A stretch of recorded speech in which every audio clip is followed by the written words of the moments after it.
सभी धर्म प्रेमियों का स्वागत है, सभी भक्तों का आनंद पूर्वक स्वागत है हमारे आश्रम वृंदावन परिवार में। हम जमुना जी की गोद में भैया लेटे हुए हैं। इससे बड़ो परम सुख परम आनंद कहाँ मिलेगो। तीनों लोकन में हुआ से इतना बड़ा सुख ना है प्रभु जी। तो हम यहाँ बैठे भे तो बैठे बैठे एक विचार आयो कि कोई भगवत चर्चा करी जाए। अब भगवत चर्चा तो भगवत चर्चा है, जमुना जी के बगल में बैठ के भगवत चर्चा ही है सके महाराज। और जमुना जी का तो नाम ही ये है जहाँ पर यम जो है वो नहीं आवे, वही तो जमुना जी है। तो मृत्यु का भय तो महाराज समाप्त है। अब बस आनंद की बात है। आनंद प्राप्त कैसे होए तो भगवत चर्चा करके ही हो पाएगा, क्योंकि आनंद स्वरूप श्री ठाकुर जी हमारे और उनकी आनंददा कथा महारानी और भक्ति को प्रदान करने वाले कथा को ही सब लोग जब गाते हैं बड़े बड़े महापुरुष, तो बस चर्चा करने का थोड़ा सा मन हुआ। बोले आज हमारे शास्त्री जी कह रहे थे कि भाई घंटी पूजा में क्यों रखते हैं, ज़रा प्रभु जी बताइए।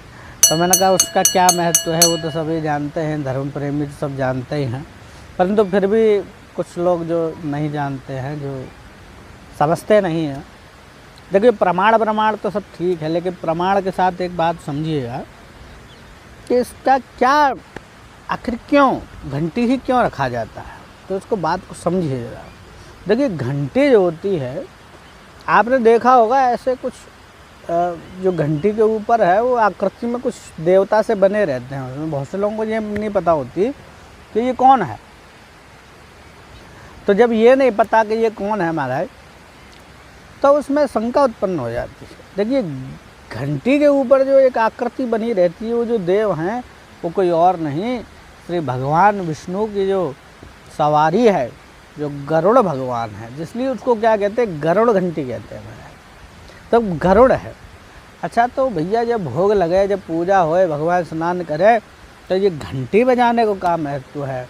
बोले जब गरुड़ भगवान जो है, भगवान गरुड़ जी पे सवारी करते हैं तो चारों वेदों का हमारा पाठ होता है। आकाश में जब उड़ते हैं तो चारों वेदों की ध्वनि उनके पंखों में से निकलती है।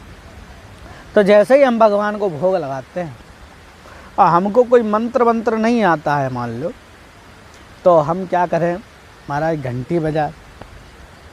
तो वह घंटी के बजने से चारों वेदन को पाठ है जाए महाराज, सबरे मंत्र बुल जाएँ, जो कछु होए सबरो ज्ञान की राशि वहाँ उपस्थित हो जाती है और भगवान को भोग लग जाता है महाराज जी। ऐसा है। तो ये घंटी का बड़ा महत्व है। और ये जो पीतल होती है, इसमें जो मंदिर में घंटा होता है, ये इतनी सकारात्मक ऊर्जा का प्रज्वलन करता है, इतनी तरंगायमान इसकी तरंग हो जाती हैं, इससे एक सकारात्मक ऊर्जा का निर्माण होता है। इसलिए आपने देखा होगा, आप जब कभी मंदिर जाते हैं तो कितनी शांति मिलती है। क्यों? क्योंकि वहाँ प्रतिदिन सुबह दोपहर शाम महाराज घंटी बजती रहे ना, उसकी वजह से। और वो तो आनंद का घर ही है, साक्षात ठाकुर जी का घर होने से शांति तो रहती ही है, लेकिन एक कारण इसमें ये भी है कि घंटी वहाँ घंटा बजाते रहते हैं लोग जा कर के। तो उससे क्या होता है, बोले उससे सकारात्मक ऊर्जा का जो है वहाँ वितरण हो जाता है, प्रसारण हो जाता है चारों तरफ, इसलिए वहाँ जाके शांति। तो हम प्रयास क्या करें, हमको प्रयास ये करना है बंधु कि हमें अपने घर में भी यही माहौल बनाना है, यही वातावरण बनाना है कि सुबह दोपहर शाम बढ़िया ठाकुर जी की सेवा होए, आरती होए, पूजा होए, घंटी बजे हमारा।